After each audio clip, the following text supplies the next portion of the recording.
En el nombre del Padre, y del Hijo, y del Espíritu Santo. Amén. Ave María, gratia plena, Dominus tecum, benedicta tu in mulieribus, et benedictus fructus ventris tui, Iesus. Sancta Maria, Mater Dei, ora pro nobis peccatoribus, nunc et in hora mortis nostrae. Amén. Shalom HaMashiach. Bienvenidos a este video número 5 de la serie El Papa y el Antipapa, la Iglesia y la Antiiglesia, Cristo y el Anticristo. Les recomiendo que si no han visto los 4 videos anteriores, los vean en orden o los escuchen en orden para que puedan beneficiarse al máximo de esta serie. Pequeño resumen, pues hemos visto cómo Kefa, el vicario de Cristo, nuestro Señor, es vicario en 3 realidades. Es la piedra vicaria, puesto que Jesucristo es la piedra angular. Es el vicario pastor, puesto que Jesucristo es el buen pastor y el verdadero pastor de sus ovejas. Y hoy vamos a ver, con el favor de Dios, que es vicario del rey. Pues bien, el rey, si en los otros videos anteriores, que confío que hayan visto, se habla de cómo la jerarquía de la iglesia hebrea, el Señor la estableció primero en Moisés, siendo Moisés el pastor de las ovejas de Dios, guiándolas en materias de fe y moral, y también en algunos asuntillos que no tenían que ver necesariamente con eso, cuestiones sociales y demás también. Pero lo importante es lo que debemos creer y cómo debemos cumplir los mandamientos, la fe y la moral. Vimos cómo Moisés tuvo asistentes en comunión con él que tenían su misma autoridad a un nivel local, pero la autoridad de Moisés estaba por encima de la de ellos. Pues hemos visto cómo Kefa, el vicario de Cristo, el Señor le dijo: tú eres Kefa y sobre esta Kefa edificaré mi iglesia. Y le dijo más adelante: lo que ates en la tierra quedará atado en el cielo, lo que desates en la tierra le quedará desatado en el cielo. Vimos cómo en Mateo 18:18 el Señor le da esa misión de atar y desatar con los mismos efectos al resto de los apóstoles. Lo que atéis en la tierra quedará atado en el cielo, lo que desatéis en la tierra quedará desatado en los cielos. Lo que fue exclusivo para Kefa fue: a ti te daré las llaves del reino de los cielos. Eso es exclusivo para Kefa. El versículo entero dice: a ti te daré las llaves del reino de los cielos. Lo que ates en la tierra quedará atado en el cielo, lo que desates en la tierra quedará desatado en el cielo. Ese poder lo tiene Kefa para ayudar a gobernar. El resto de los apóstoles, en este caso los obispos, en comunión con el vicario de Cristo, tienen el poder de gobernar también. Pero bien, hemos visto vicario piedra, vicario pastor, vicario del rey. La jerarquía, la autoridad en la iglesia hebrea, al principio fue puramente pastoral. Es decir, puramente encargada con lo que debemos creer y cómo vivir los mandamientos, con la fe y la moral. Más adelante, un paréntesis, eso era lo importante, lo esencial, la autoridad para saber qué creer y cómo vivir los mandamientos. Cuando hacía falta hacer otra cosa, que si armarse para pelear con alguien o armarse para defenderse, pues también Moisés llevaba al pueblo y lo guiaba en las batallas. Pero eso solamente cuando surgía la necesidad. Ahora bien, hubo un tiempo, cientos de años después de que el pueblo entrara en la tierra prometida,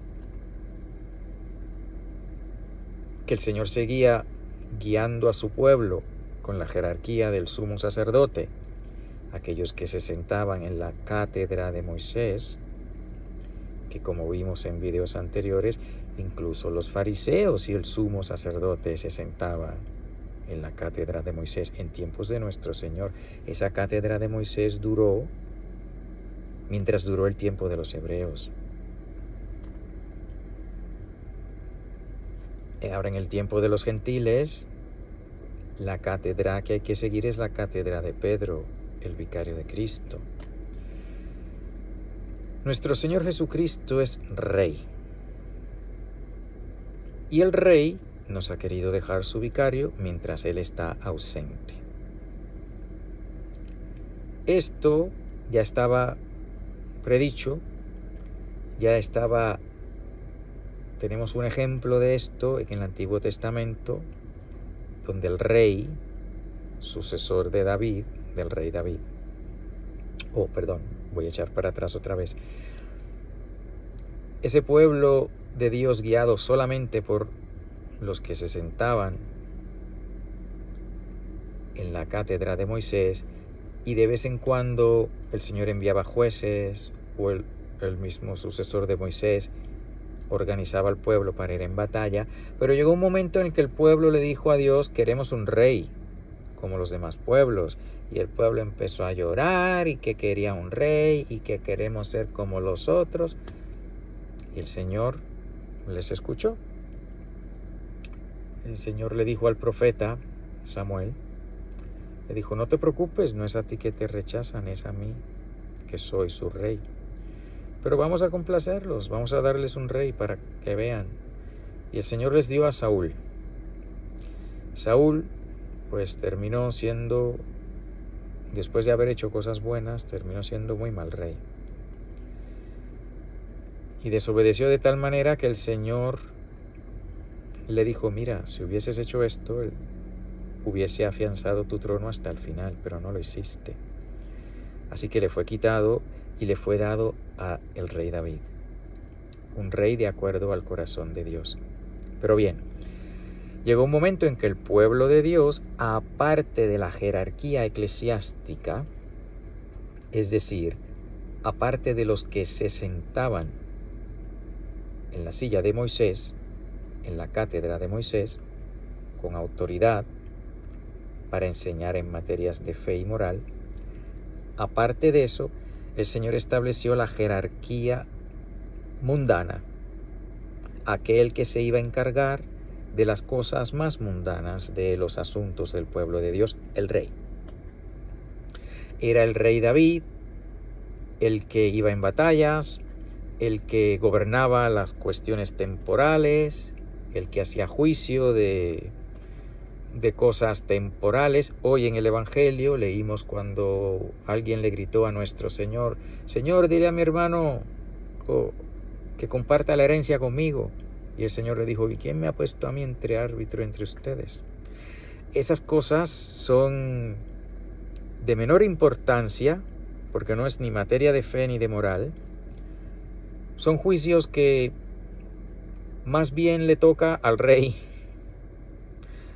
mundano, no al rey divino. Le toca pues al gobernador, le toca a aquel que no es el rey ungido, Mesías, encargarse de esas cosas. Algo parecido vemos en los Hechos de los Apóstoles, cuando los apóstoles, gobernando la iglesia, pues hubo un problema con las viudas.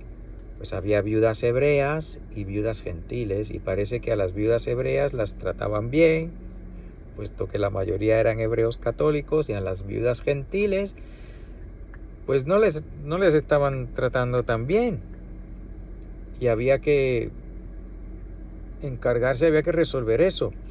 Pues ¿qué hicieron los apóstoles? Ordenaron a los diáconos para que se encargaran de eso. Esto es un desvío de este tema muy grande, pero lo voy a hacer cortito. Las órdenes sacerdotales, hay 3 grados: el grado episcopal, el grado presbiterial y el grado diaconal. Obispos, presbíteros y diáconos. Los 3 son ordenados, son parte del sacramento del Sagrado Orden sacerdotal. La plenitud del sacerdocio la tienen los obispos, que son como otros apóstoles, tienen la misma autoridad que los apóstoles, a la diferencia que los obispos no reciben revelación pública. Eso terminó con la muerte del último apóstol. Los presbíteros son sacerdotes, pueden celebrar básicamente todos los sacramentos, excepto ordenar otros obispos u sacerdotes u diáconos. Eso no lo puede hacer un presbítero. Y luego están los diáconos, que no pueden consagrar, ni pueden oír confesiones, pero pueden administrar el resto de los sacramentos. Creo que no pueden tampoco administrar la unción de los enfermos. Pero bueno, pues como les decía, los diáconos se encargaban de las cuestiones de las viudas. Cosas importantes, cosas menos importantes. Pues el rey David, en el Antiguo Testamento estaba la jerarquía que tenía las llaves, o que se sentaba en la cátedra de Moisés, enseñaba fe y moral. La monarquía tenía el poder de gobernar al pueblo en otras cosas, que si vamos a la guerra, que si vamos a construir esto o lo otro, que si vamos a resolver estas cuestiones políticas. Ese rey y ese sacerdote, Jesucristo nuestro Señor, unió esos oficios, porque Jesucristo es el nuevo Moisés. Moisés mismo predijo: el Señor suscitará un profeta como yo, a quien habéis de escuchar. El único profeta que ha visto la cara de Dios y le hablaba como un amigo, según nos dicen las Escrituras, era Moisés. Y Jesucristo nuestro Señor nos dijo claramente pues que Él ve la cara del Padre constantemente, porque es un miembro de la Santísima Trinidad. Así que Jesucristo es el verdadero descendiente de Moisés, encargado de enseñar la fe, de pastorear, pero también es descendiente de David, encargado de gobernar. Él unió esas 2 líneas, esas 2 autoridades de ser pastor y de ser rey. Él la unió. Y vamos a ver aquí una profecía del Antiguo Testamento donde se nos habla de el vicario del rey. Cuando el rey salía, cuando el rey no estaba presente, su vicario se encargaba de las cosas. Aquí, en Isaías capítulo 22, versículos del 15 al 25, vamos a ver varias cosas. Que el vicario del rey en aquel momento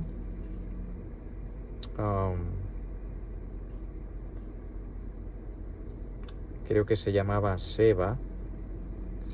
Ese vicario,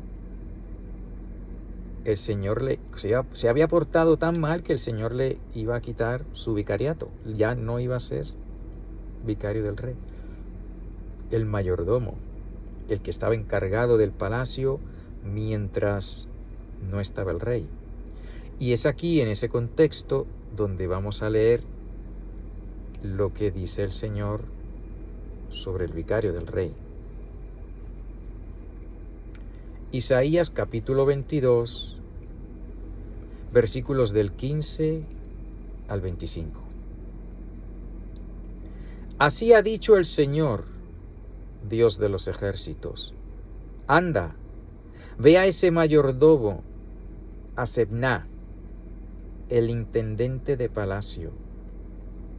¿Qué tienes aquí y a quién tienes ahí para haberte labrado un sepulcro?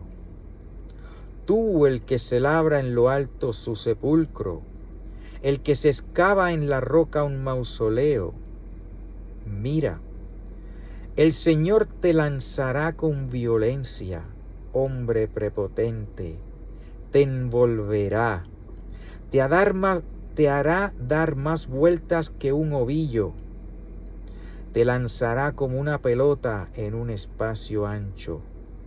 Allí morirás, allá irán tus gloriosos carros, vergüenza del palacio de tu Señor. Palabras duras. Esto, como todas las profecías de la Sagrada Escritura, se cumplen en más de una ocasión. El cumplimiento directo fue al mayordomo Sebna, que fue sustituido por Eliaquim, que fue el nuevo mayordomo que el Señor escogió. Se volvió a repetir con el sumo sacerdote. En los tiempos de nuestro Señor, el Señor se lo advirtió: se os quitará a vosotros el reino y se le dará a otro pueblo que producirá sus frutos a tiempo. El final del sumo sacerdote que decretó la muerte de nuestro Señor, pues fue terrible. Y claro, ya él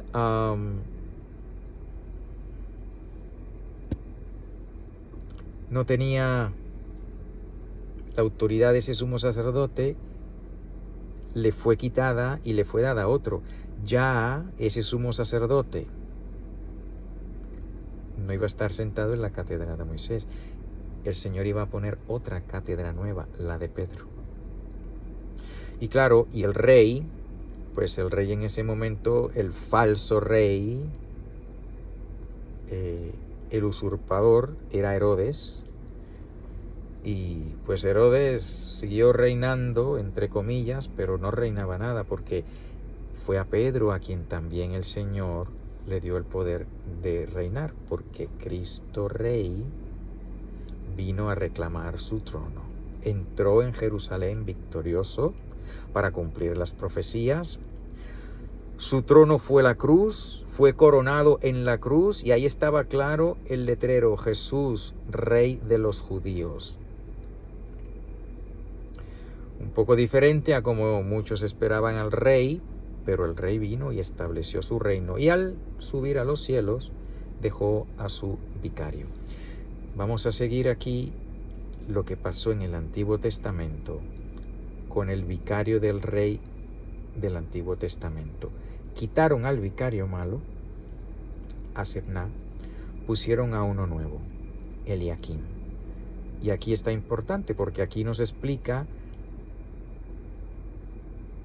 qué quiere el Señor que haga su vicario.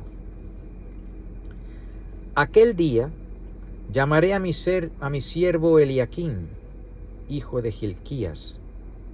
Lo revestiré con tu túnica, le ceñiré con tu cinturón.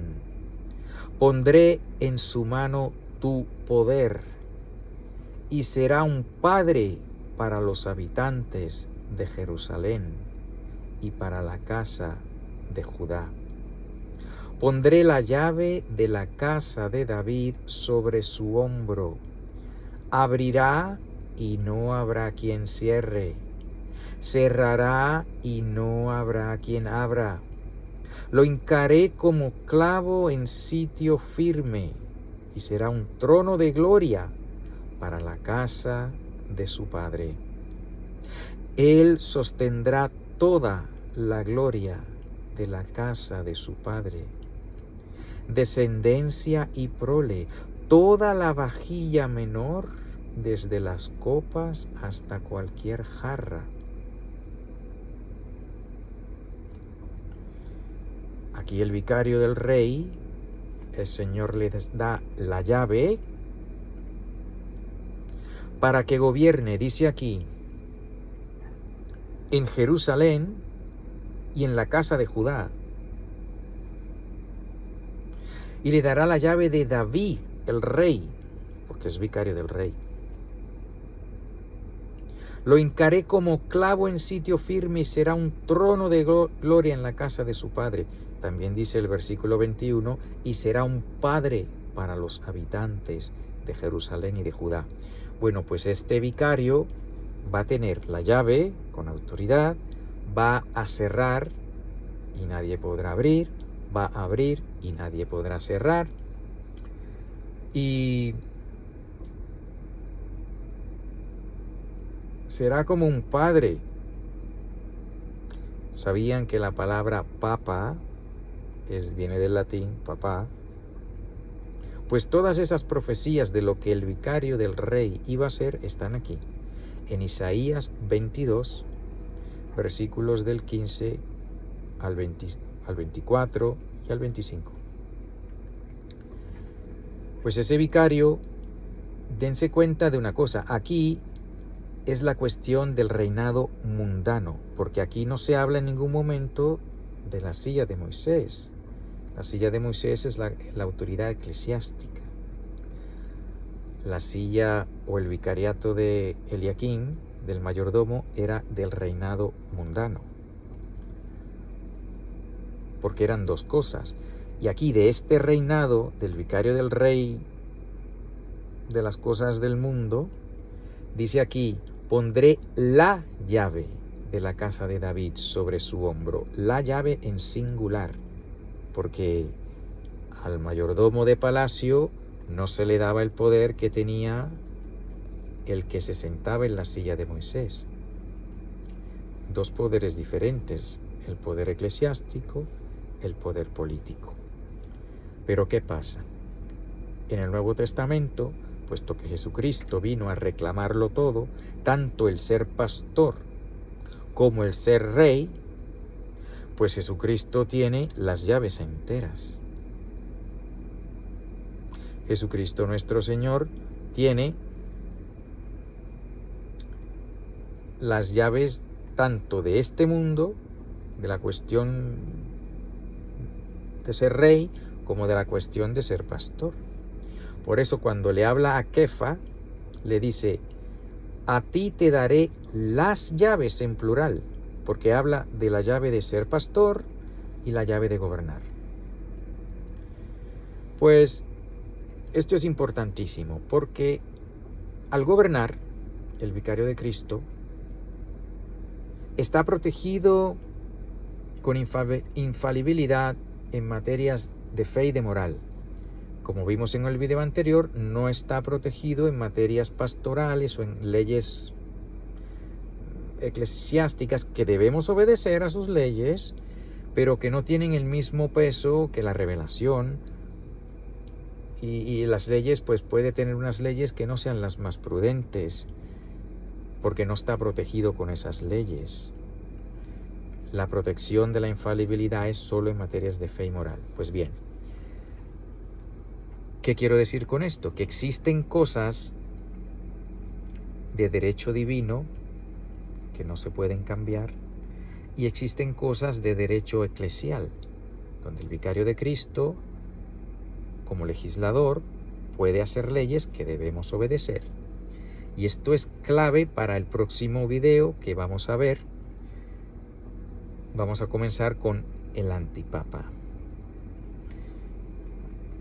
Brevemente, que exista un papa, que exista un vicario en la Iglesia de Cristo es de derecho divino. Eso no lo puede cambiar nadie.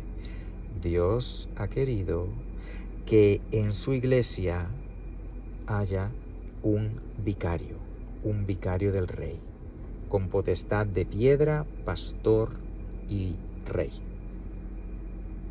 Eso lo ha querido el Señor, eso no se puede cambiar. Ahora bien, ¿cómo se escoge al vicario de Cristo? Eso lo legisla el vicario del rey. Es de derecho no divino, pero de derecho eclesial, el método para escoger al vicario de Cristo. Espero que no confunda esto a nadie, voy a repetir. El que haya un vicario de Cristo en la iglesia es de derecho divino. Ahí no se puede combatir nada. El Señor quiere un vicario en su iglesia, es de derecho divino, nadie tiene el poder de cambiar eso. ¿Cómo se elige el vicario? Eso lo decide los que tienen la autoridad, pero es de derecho eclesial, no de derecho divino. En un ejemplo lo podemos ver, el Señor quiere tener 12 apóstoles. No se puede cambiar, el Señor quería sus 12 apóstoles, punto. Nadie tiene derecho de cambiar eso, es de derecho divino. Como Judas se ahorcó, traicionó al Señor, no se arrepintió, se fue al lugar que le corresponde, había que escoger a otro. ¿Por qué había que escoger a otro? Porque el Señor quería que hubiesen 12 apóstoles. ¿Qué hicieron los apóstoles? Bueno, pues con la autoridad que tenían eclesial, de derecho eclesial, escogieron un método para escoger al otro apóstol. Echaron suertes. Y la suerte cayó sobre Matías, San Matías. Está en los Hechos de los Apóstoles. Si me acuerdo, pondré la cita abajo. Si Dios quiere. Pues, y es esa la manera de escoger obispos, echando suertes. Pues en ese momento lo fue, para escoger al apóstol. Porque una cosa con el derecho eclesiástico, a diferencia del derecho divino, es que el derecho divino no cambia. Lo que está establecido, punto, y se acabó. El derecho eclesial puede cambiar. Al apóstol San Matías lo escogieron echando suertes. A los vicarios de Cristo después de San Pedro fueron escogidos primero por los clérigos de Roma, después más adelante fue un momento dado la iglesia dijo, bueno, pues van a ser los cardenales los que escojan al próximo vicario de Cristo. Tenemos el caso de Félix IV, papa, que pues como es papa tenía derecho de gobernar y podía cambiar la ley y simplemente dijo, pues yo voy a escoger a mi sucesor. Y Félix IV, sin elección y sin nada, dijo, mi sucesor va a ser Bonifacio. Y el papa San Bonifacio II fue escogido como papa por su predecesor, Félix IV. Así que el papa, que haya papa, derecho divino, nadie puede cambiar. ¿Cómo se escoge el papa? Eso lo elige la iglesia. El papa decide con las leyes, con el canon.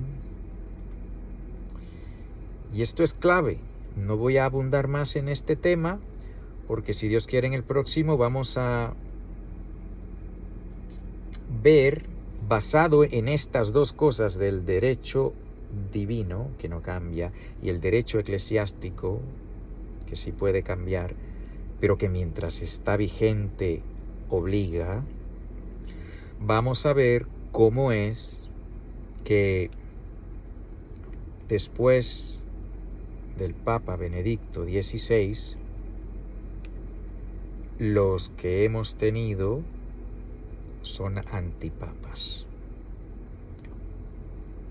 Tal vez esto le resulte una sorpresa a algunos de ustedes, pero no porque lo digo yo.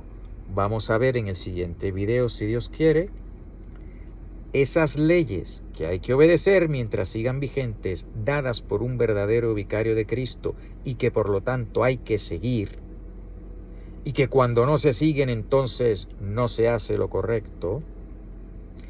Es ahí que vamos a ver, voy a explicar, si Dios quiere, por qué digo que el Papa Benedicto XVI ha sido el último Papa verdadero que hemos tenido.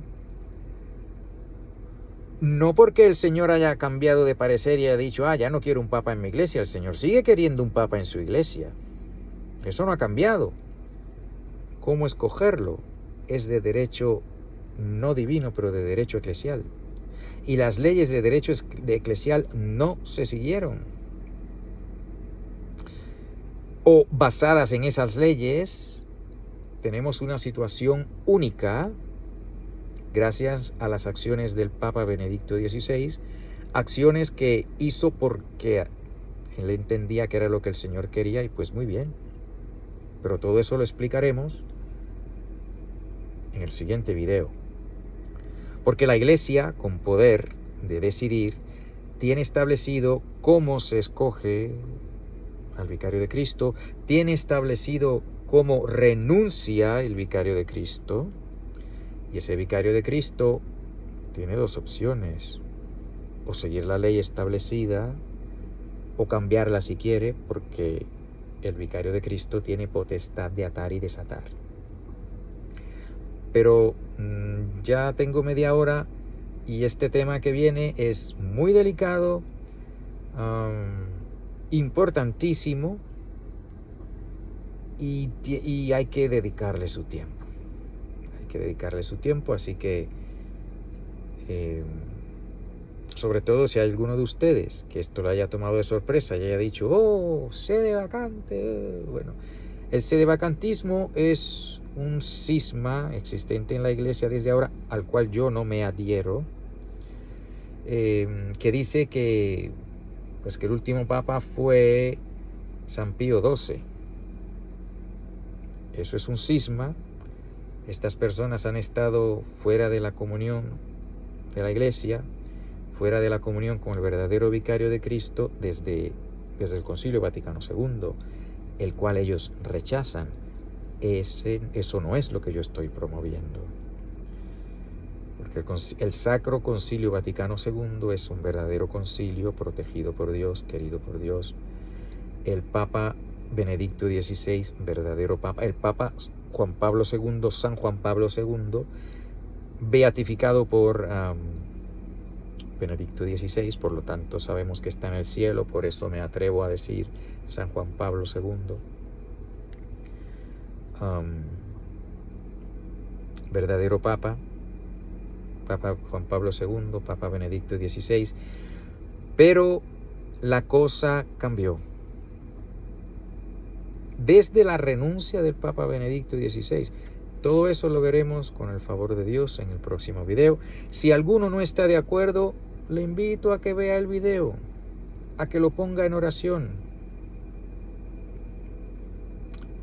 porque es importante porque tú y yo, si tienes hijos, tienes la obligación de enseñarle toda la verdad.